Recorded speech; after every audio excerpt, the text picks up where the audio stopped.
Are you tired of spending hours on online jazz lessons that never improve your playing? Well, that's because there's one thing that almost nobody teaches about playing jazz. In this video, I'm going to show you the short, flexible patterns that pros actually use and how to make them your own so that your solos finally flow naturally instead of sounding like a copy-paste mess of other people's lines. You've probably seen this 100 times. A lesson teaching you a great sounding line like this.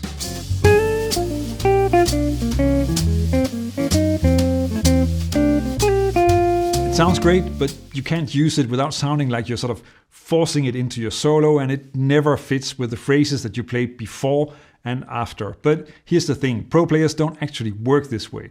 Let me show you how Wes Montgomery does it. It's much more flexible and it'll make your solos sound like you're telling a story. Check out this lick. First I'm going to play sort of the full version, and then we're going to zoom in on what's actually important. Now this is from Wes solo on 4 and 6 of the incredible jazz guitar album, which is not the most famous version because that's the one on Smoking at the half note. Now the part that matters here is that last phrase on B flat minor to E flat 7. It's a very simple way to both have the transition from B flat minor to E flat 7, and then Wes includes that beautiful skip up to the root, which in this case is E flat. Now Wes loves that short melody, and already in the next chorus on the C minor 7 F7, you hear this. This is the same transition from C minor to F7, and it's also the same interval skip going from the third of F up to the root. He just leads into it in a different way. Now another variation of that same phrase is found in his solo on Sadendal. This one is on E minor 7 to A7.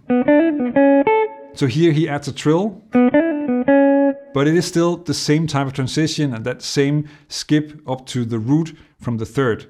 To make it easy, check out how you can play it in C major on D minor 7 to G7. Wes doesn't repeat long licks from solo to solo, but these short phrases come back again and again, even in the same solo. But he changes them a bit every time, and you don't really notice that it's the same thing. And that is exactly how you should use it, as a building block in your lines. Let me show you. The great thing about this short phrase is that it's not just scales and arpeggios, it really is a melody, and that interval skip makes it so much more exciting. Now the way you get this into your playing is by making lots of lines where you're combining it with the stuff that you normally play. But you need to do it in the right way. Just turning on a track and trying to jam it in everywhere is not going to work. Instead, you work on composing lines. You could use the Wes block to create a line like this.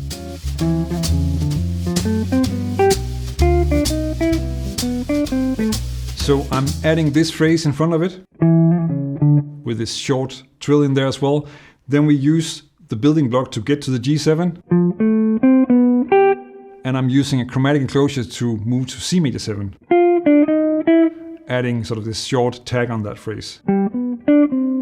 What is great about this phrase is that it opens up the rhythm and changes things up. So make sure that you create phrases using stuff that you already play, and keep in mind that writing down the phrases is really not as much the exercise as just creating things and getting things to fit. So the more lines you create, the easier it gets, and you will quickly be able to use them in your own solos. To play something like this. If you want to work through these examples without memorizing them off the video so that you can really dig into these Wes variations, grab the free PDF. There's a link in the description. Now remember how Wes also changed the block itself? You can do that as well. If I move the variations that Wes used to C major, you have the original and the one that's starting on the root of the D minor 7 chord. And of course also the one with the trill, which is easier to play if you move to this position. From here, you can start combining these with chromatic enclosures and arpeggios to build your own longer lines. Here I'm adding a G7 flat 9 as well, which I think is a really nice color.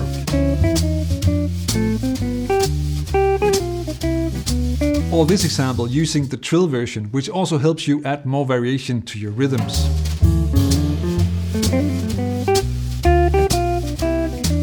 And you can try composing lines with these or make your own new variations.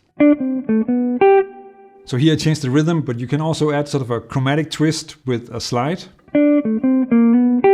These all work and sound great when you put them to use, and learning to create strong jazz lines from simple building blocks is also what I teach in my jazz guitar roadmap course, where this is all introduced step by step and you learn to use it on an actual standard so it really gets into your playing. It has already given 7,500 other students a solid foundation. Check it out, there's a link in the description.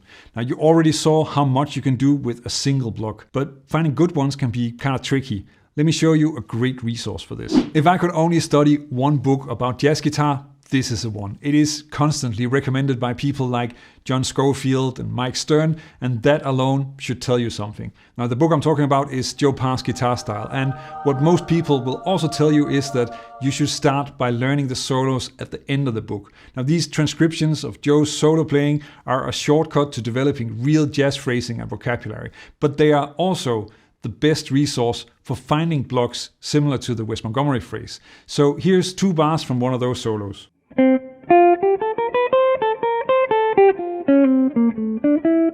This example is from an F. Parker blues, and clearly a lot of great vocabulary, but check out how this phrase from the second half of bar 1 works great if you use it in a C major 7 line like this,